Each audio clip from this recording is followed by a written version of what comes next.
pleasure today of introducing Alan. I've already heard noises of disappointment from somewhere in the front row here that Christoph wouldn't be doing this.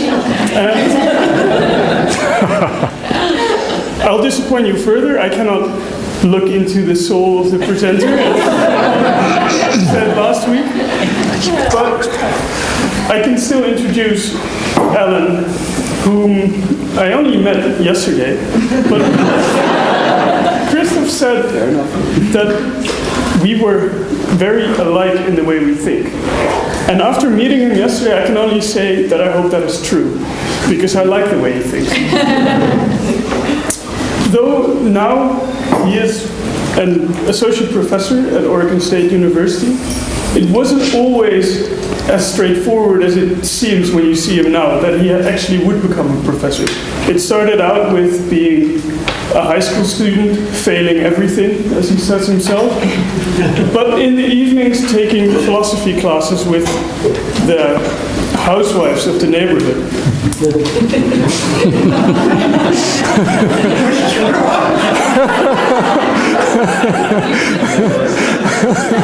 Somehow, despite his failing in high school, he still managed to get into college, which was Evergreen State, which he describes himself as a leftist, hippie, organic farmer college.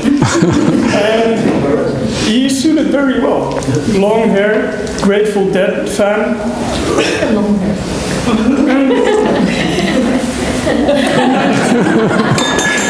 He finished.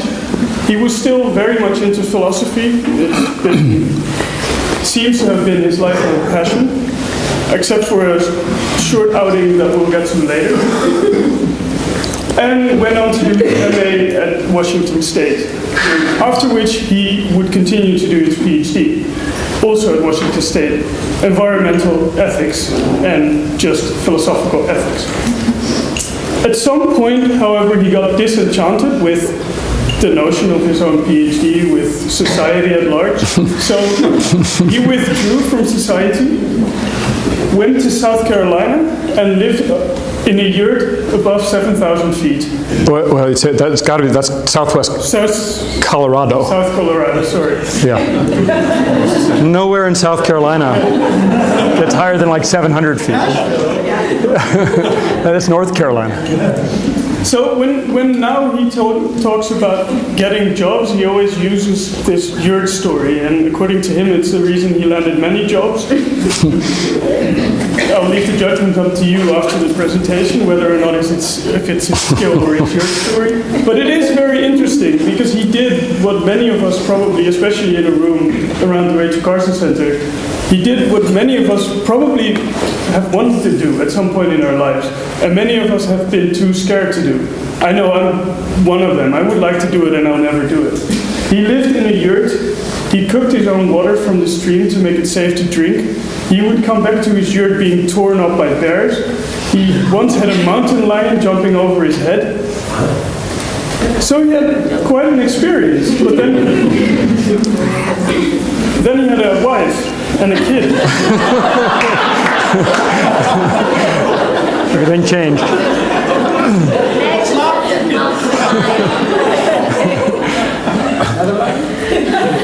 So he thought, what is my only marketable skill? And somehow he ended up thinking philosophy was a marketable skill. So he went back, finished his PhD in 2005, and through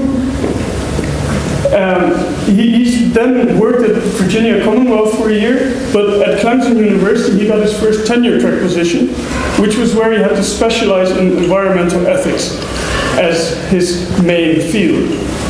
From then on, he moved to Oregon State in 2011, from which he is here now. I will not go into all his publications because he has done a marvelous job of having a web presence, so if you really want to find everything about him, it's very easy. And I just want to add two more things. Last year he co-edited the Oxford Handbook of Environmental Ethics together with Stephen Gardner.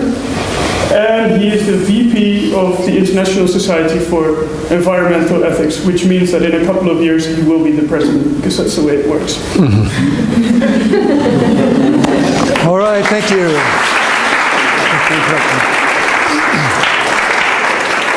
Well, wonderful introduction. Thank you, Eero. And I want to thank Christoph and Helmut, who's not here, for inviting me to be a fellow at the Rachel Carson Center. It's been a wonderful experience so far, and I look forward to a couple more months of productive work here with really interesting colleagues. Thank all of you also for coming today. It's just 25 minutes, so I want to get rolling on my subject. First, I want to give you a brief outline of the talk. I'll give you a broad philosophical framework. Most of my work is carried out under a conception of sort of revisiting our notions of adaptation to the radical environmental change that's anthropogenic and driving the planet and motivating things like the name the Anthropocene. I want to then talk about 20th century environmentalism, broadly construed, policy-relevant conservation ideas and restoration ecology and environmental ethics, my home field. I want to then say something about polarized and polemic debate going on largely in the United States between traditional conservation practices and what's called new conservation or new environmentalism in a way.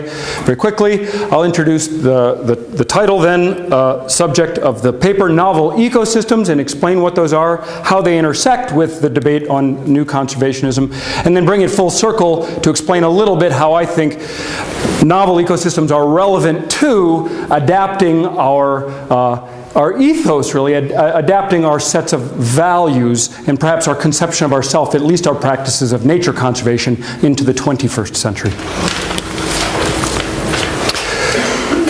So I've been working for a number of years on this project of broadening the conception of adaptation. There are a collection of papers in this book, The Ethical Adaptation of Climate Change, I put together in 2012 or 2013 with MIT Press.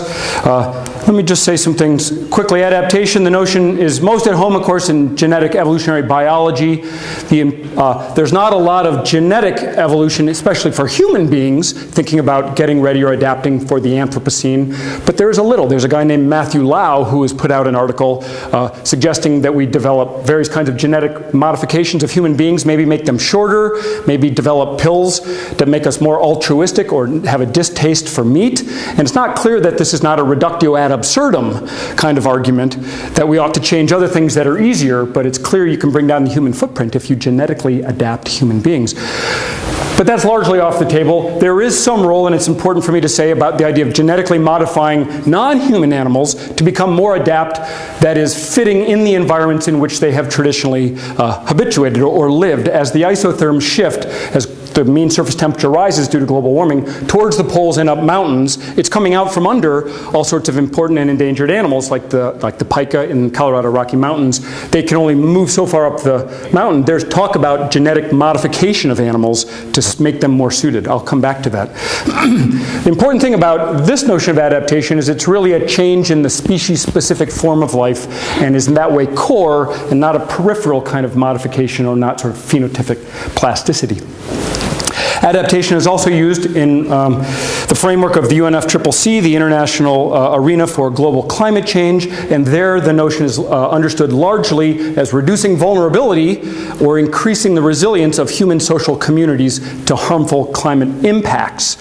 And what's a little bit problematic for me with this conception of adaptation is it's largely preserving the status quo at the periphery, building seawalls and things like this from harmful impacts, not a deep change or adaptation of ourselves or our social nature or our form of life. So unlike the biological one, which is a deep change, what this does have in its favor is that it's mindful and has foresight, intentional adaptation, purposeful change in humanity. I think there's a hybrid to be made of both of these that I've been calling humanistic adaptation or sometimes ethical adaptation, which involves revisiting our value schemes, as it were, our received conception of environmental values and this sort of thing, and adapting the conception of who we are as human beings and the values that we hold vis-a-vis the natural, the non-human world in preparation for the radical changes that are coming. So I want you to think of this project, novel ecosystems and their intersection with nature conservation or conserving nature or what's natural as a part of adapting our ethos, as it were. So everyone wants to protect ecosystems, either for their own sake, as I'll get into, kind of intrinsically valuable ecosystems, and I'll return to this, or instrumentally as habitat for endangered species that we value for one reason or another. Perhaps we value the species that are endangered for some other human end, but typically we articulate a kind of value of the species that they have in themselves. So either the species have a right to exist, we tend to think, are intrinsically valuable for their own sake, we ought to preserve them, or the ecosystem is merely instrumental to that. So what is the value of an ecosystem? Well, there are three sort of approaches to this in 20th century environmentalism, and I'm going to go through these three quickly, so don't worry about getting this written down. The first concerns park and wilderness management in the United States. Conservation practices and preservation practices. Many times environmental historians will distinguish preservationism and associate it with John Muir and the Sierra Club, things like this, and conservation with Gifford Pinchot and forestry sort of movements. Here I'm just interested in collapsing them, and I want to represent the orientation here by reference to three mandates given to the national parks and the protection of U.S. public lands in the U.S. The first is the National Park Service Organic Act, which has established the national parks in 1916. And I'd like to read more, but time is short today. This charge was to leave certain areas of the country unimpaired. And unimpaired was understood synonymously as in their natural condition. And in the early part of the 20th century, this meant fundamentally protection from human development and exploitation. Put a fence around it and keep the people out, and you are preserving nature. Right? And this is really the start of the kind of fortress preservation model in conservation. Get a big area, protect it, and the species will then have protected habitat. We can conserve them in that way. This really held sway for about 50 years, managing for naturalness understood in this way. Until about, as I said, 50 years later, there was the Starker-Leopold Report commissioned by the federal government. Starker-Leopold is Aldo Leopold's son, and they made a recommendation in which they proposed that all of the national parks be managed to preserve a vignette of primitive America, the appearance of conditions such as when the white man first arrived. There's all sorts of racism here and sexism, but I'm going to leave that stuff to the side. What's important to notice is that this is a mandate to actively manage intervene and manage the places so that they retained a certain characterizations of a certain point in time, right? Pre-Columbian, essentially Columbian, when no one's coming in. Only a year later, we get the famous Wilderness Act. Again, there are important stories of the history of the origin of these pieces of legislation that I won't go into here. I'm just interested in some of the conceptual details, which gives us a famous definition of wilderness as including a community of life that is untrammeled by man, where man himself is a visitor and does not reside or does not stay or something like that. Here the mandate is to minimize human control over the protected lands, let them run their own way, right? So it's a freedom of human affect, it's a freedom of human control. So the park and wilderness sort of ethos is to protect human nature from human intervention, both human affect and human control over it, which I'll return to. Restoration, ecological restoration, was first a real boogeyman seen by the conservation community as a bad guy because the fight was lost. There would be a degraded site and people wanted to come back and intervene actively to build it back. And a lot of philosophers also joined hands with old school, historically oriented conservationists and poo-pooed restoration as doing nothing but making another kind of artifact and reflecting human domination again over nature, which was thought to be the kind of problem that put us in the environmental pickle that we're in. But after time it got quickly absorbed. We distinguished between sort of malevolent restorations where it would justify degradations because we thought we could put the value back by restoring other ones, from benevolent restorations where we find that we've done coal mining or other sorts of tailings or problems, and we would in fact try to put it back as best we could.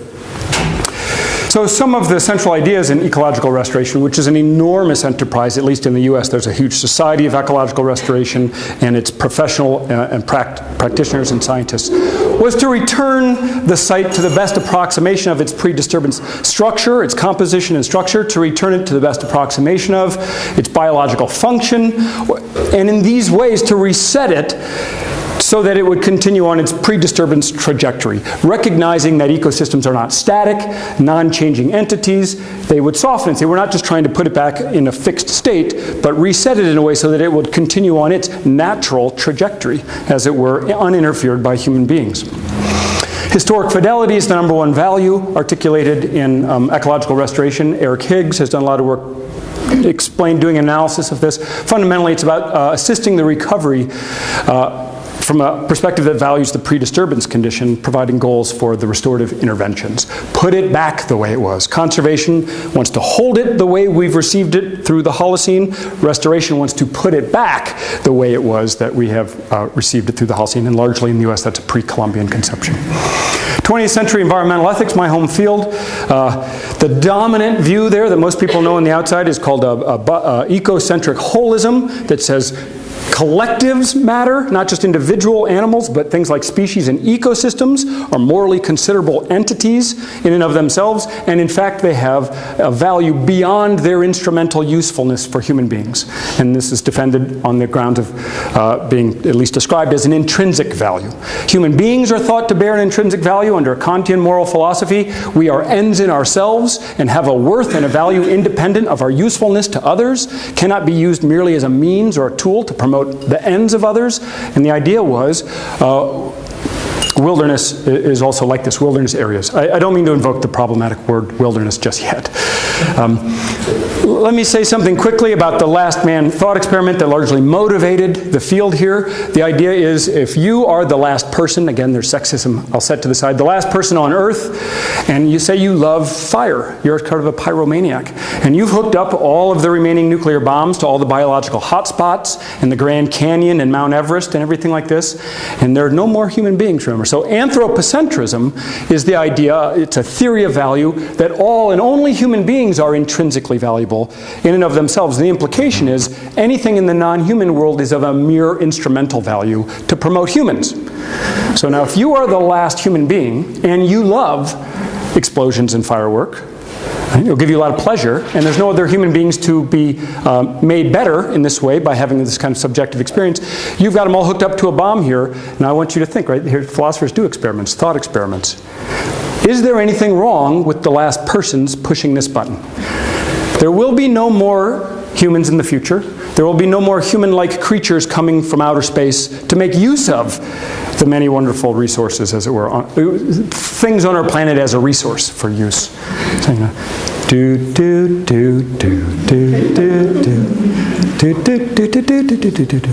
Very robust results. Let me ask you, how many people think something is morally problematic with pushing this button? How many people think there's no problem with it whatsoever? One. So very, very robust results. I get these all over the place. I alone don't do these. So the idea is we have a moral intuition that there's something morally wrong with this. If anthropocentrism is true, as a theory of value, how could we explain why there's nothing wrong with this? This would seem to imply that there's nothing wrong with this. Right? And the idea was either this is an irrational intuition or there's a way we can explain the wrongness of this, and the main motive in the field was there is intrinsic value out in the non-human world that we need to articulate and defend. Right? And that is the diagnosis that really sets the field going for a good 20 years. Individual non-human animals are easy candidates for having a kind of non-use value. They feel pain or they have a certain kind of subjective experience, the center of their life, and then it moves into the whole, is a species valuable beyond just the resource? How about ecosystems? So this idea of intrinsic value attributed to ecosystems is core to the development of environmental ethics in the 20th century. These are just some ideas, perhaps I'll move forward. I want you to notice that conservation biology, restoration ecology, and environmental ethics all converge on this notion of valuing nature for its own sake intrinsically.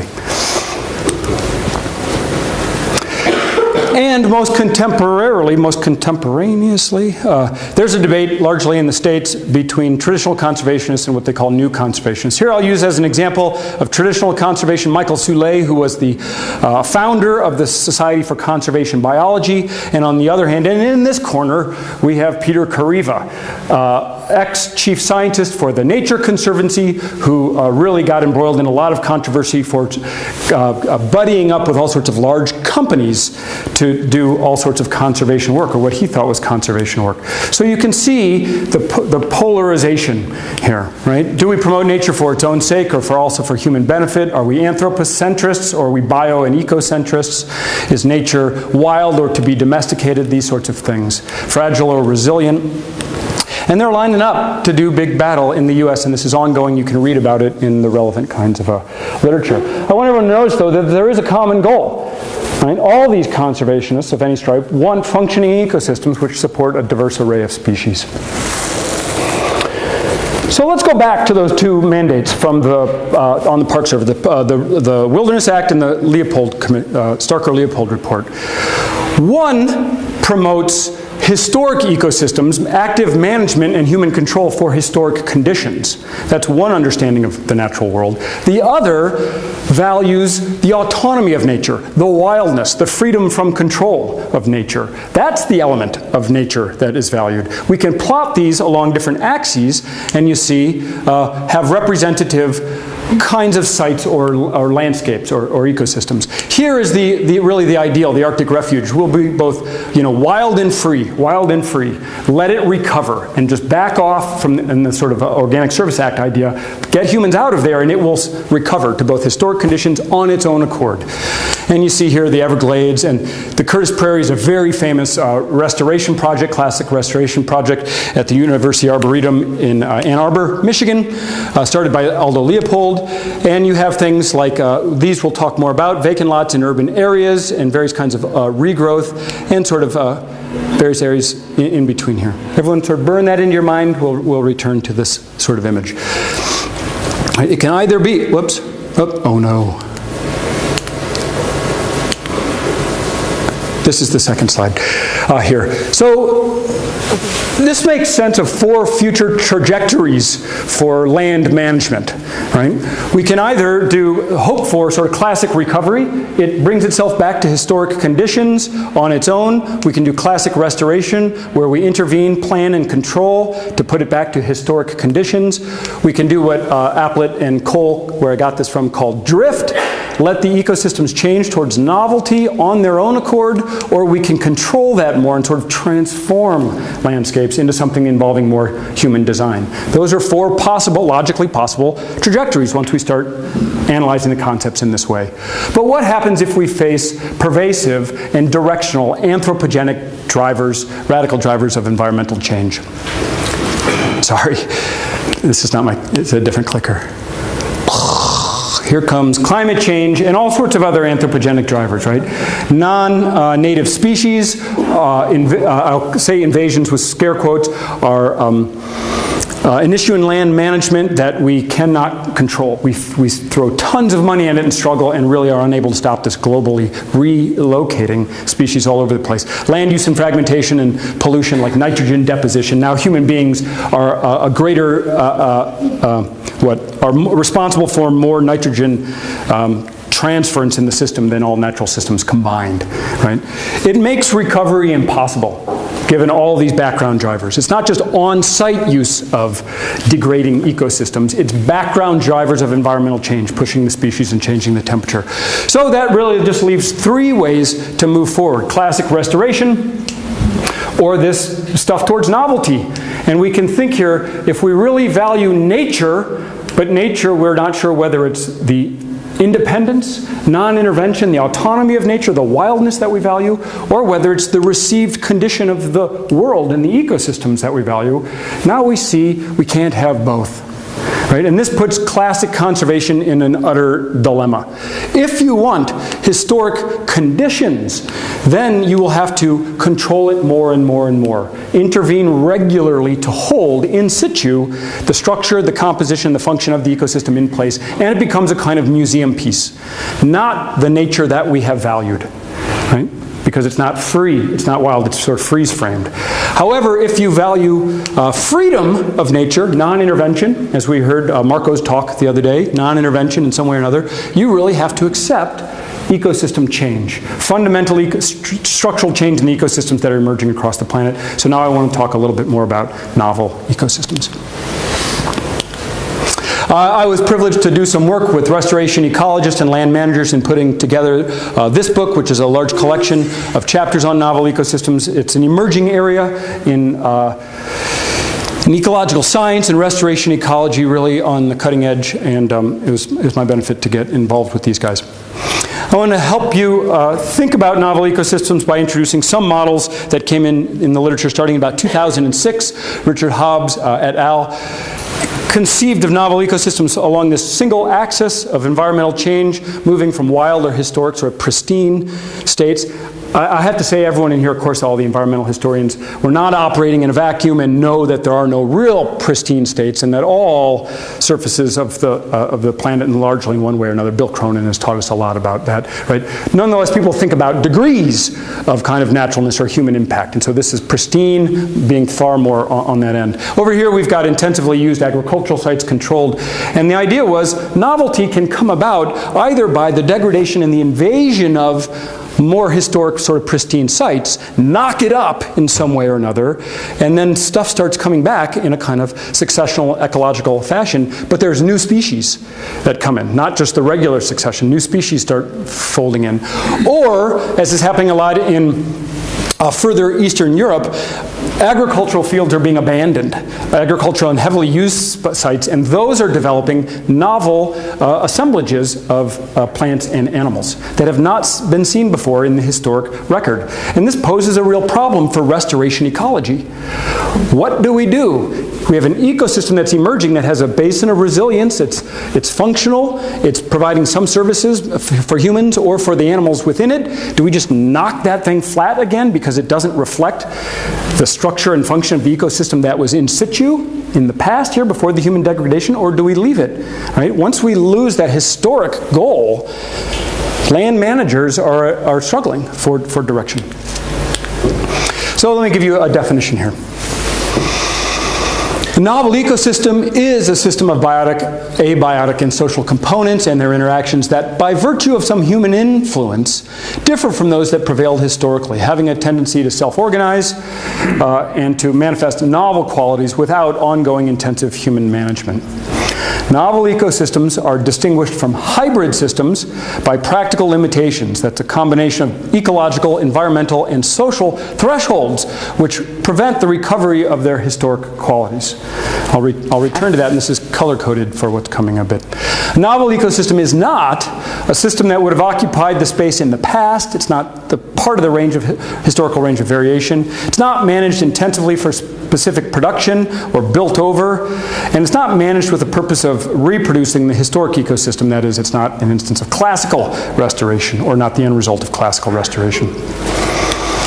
So in 2009, Richard Hobbs, who's really the Australian restoration ecologist who is the leader of this group of novel ecosystem gang, conceived of it in this way, along two axes. And this really has to do with a couple tenets in ecological theory. The first is that biotic and abiotic change are tethered. If you change the abiotic components of an ecosystem enough, it will affect the biotic components. And similarly, if you change the biotic components, or see, there's active verbs, or they get changed, or there's alteration, then the abiotic features start to change. First, they're tethered. The second important feature for understanding novel ecosystems is the shift through the 20th century from the Clementsian sort of balance of nature conception of ecological change, ecological succession, where they thought ecosystems were of a type, there's a typology, and teleologic. They were moving towards a mature state, and this provided a kind of conception of how they ought to be, or the way nature wanted to be, or a goal or a goodness for them, right? And the changes in ecology over the 20th century to a Glissonian view were really lost on the general public and environmental ethicists. So the early environmental ethicists are really under the sway of this Clementsian climactic succession balance of nature view, which has largely been superseded by the Glissonian view. The Glissonian view is that species themselves are kind of individuals that migrate over territories, as it were, over geologic time, adapting, as it were, to changing ecological conditions, opportunities, and constraints. So that an ecosystem is not a natural kind of thing. It's a temporal slice of all sorts of species of plants and animals that are interlapped and intertwined for some significant period of time, but not in geologic time, right? Or the time over which life has existed on the planet, biologic components of geologic time.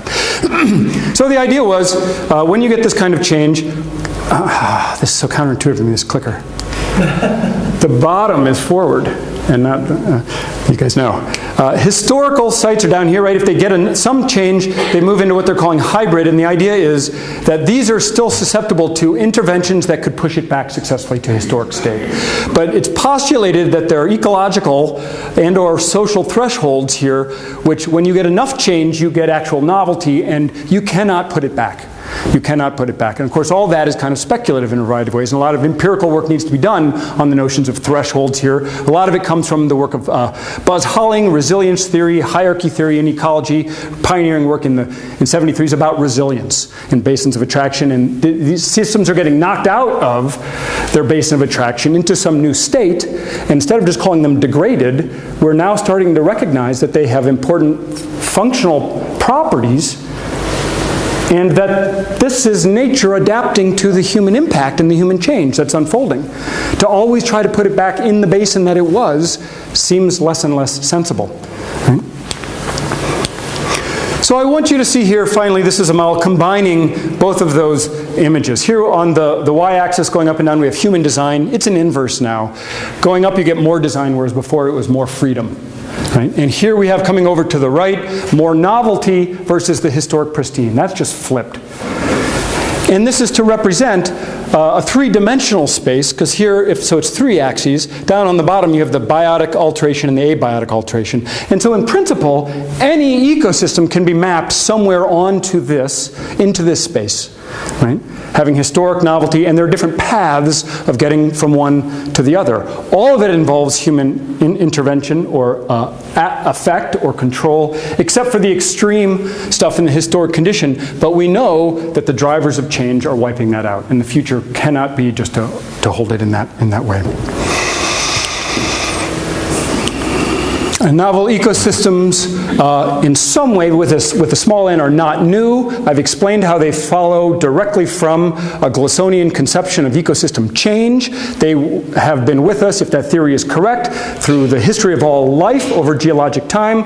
But today, we're seeing something different, sort of novelty with a capital N, caused by human intervention. And I'll get to figure that out in a while, or explain that more. This is a map from the work of geographer Earl Ellis and Michael Perring, a restoration ecologist, the latter. Earl Ellis is doing work on what he calls anthromes, mapping out sort of ecosystems that are anthropic, in a way, anthromes rather than biomes across the world. This is just a representation of intensive human use as a kind of proxy for human intervention that would drive ecosystem novelty. And you can see it stretches back in 8,000 years in some parts of the globe and spans most of the globe.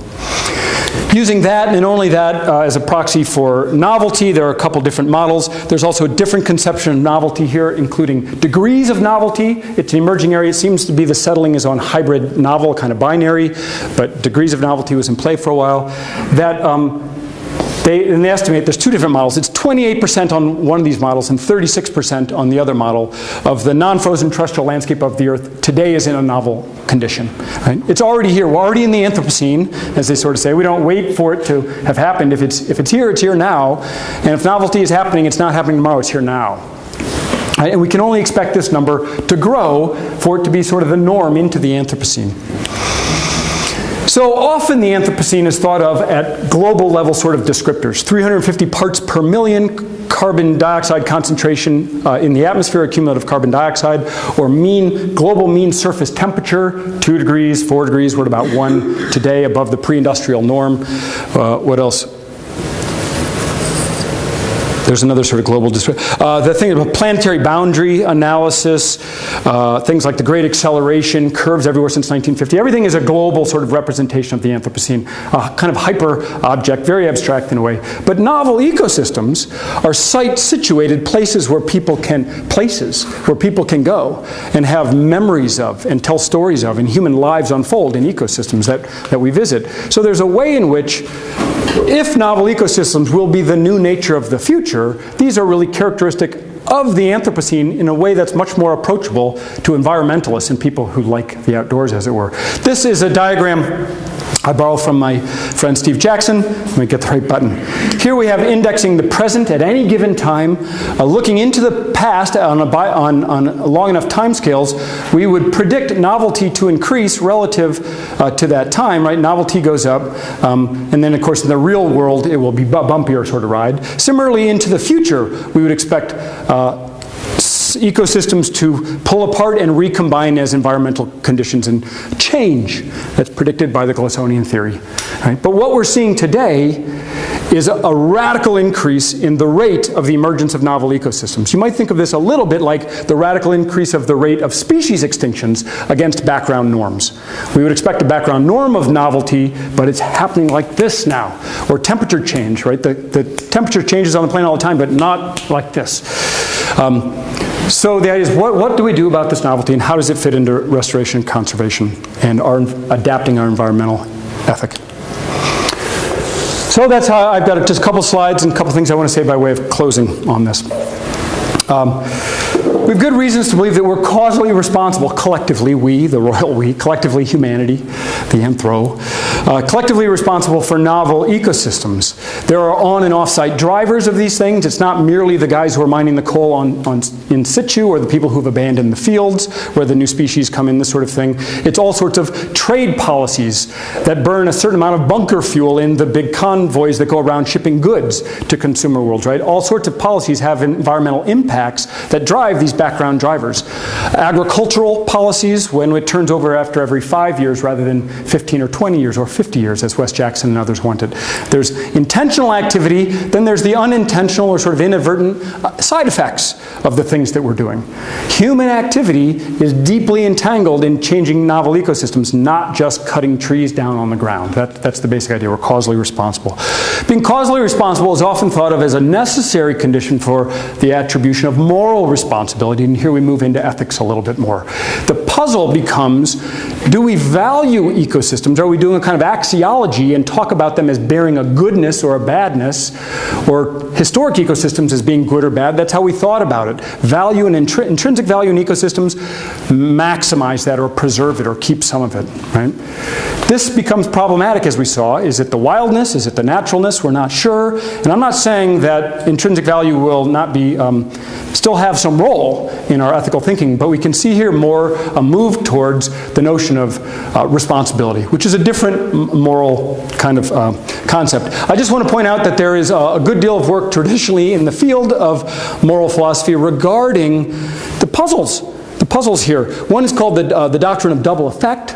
This is cases in which when we're doing something, we know, we foresee, but we do not intend a secondary effect that as it were, in other circumstances, it'd be impermissible to bring about. Right? But if there's a host of conditions and puzzles about this, if we are suitably justified in doing the other thing, yet we foresee that as a result something else will come about which otherwise would be bad, we think, are we responsible for the other thing? How does it bear on the permissibility of this thing we're going to do now? And there's a whole host of literature. I want you just to hear the parallels of novel ecosystems, and our trade and agricultural policies are generating these things. They are now foreseen secondary effects, whether they're valued highly or not. There's still a question of how it engages with our considerations. And then the doctrine of doing and allowing, we are, traditionally this doctrine is, most people's intuition is that you are more responsible for the things that you undertake on your own initiative and initiate, and less responsible, if at all, for allowing things to go on that otherwise you could step in and intervene and could have prevented it, right? If I see somebody dying on the sidewalk, I didn't shoot them. Say they're dying of a shot, right? I'm not as responsible as the guy who shot them. We think, yeah, but I still have some responsibility to help them, right?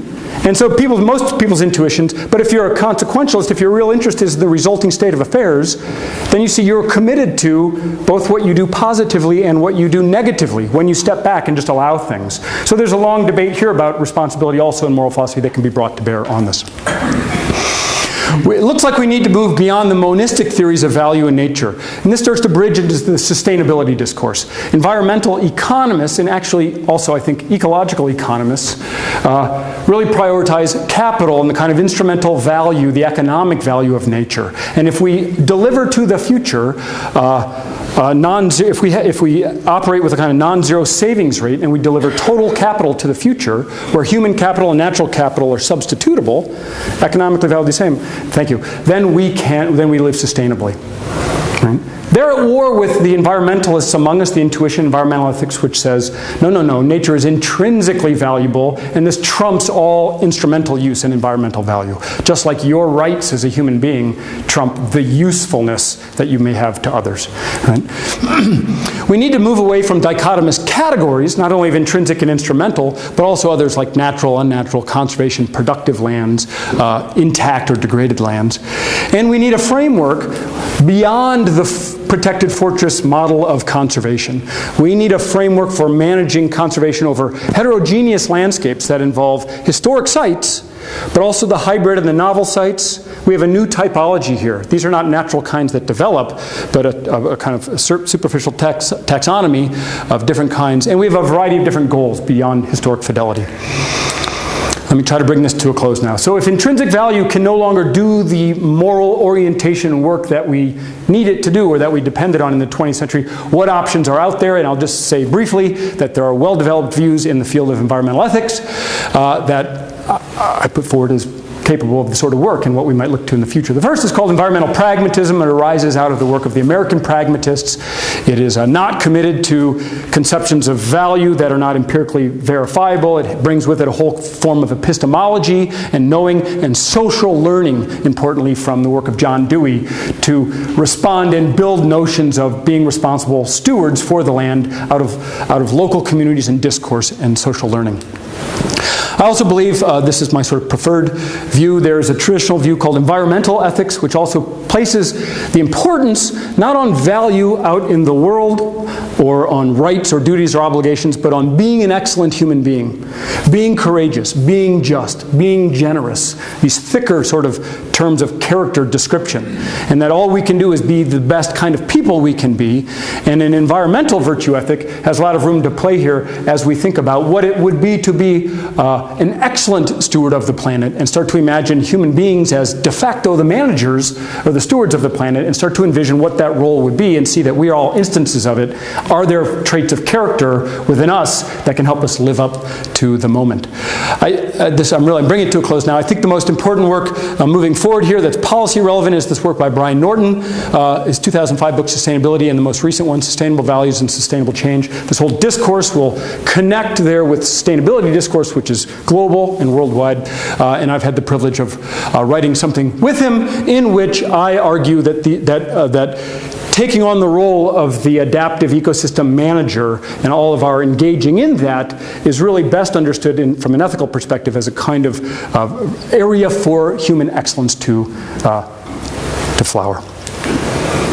So thank you for your attention. I look forward to the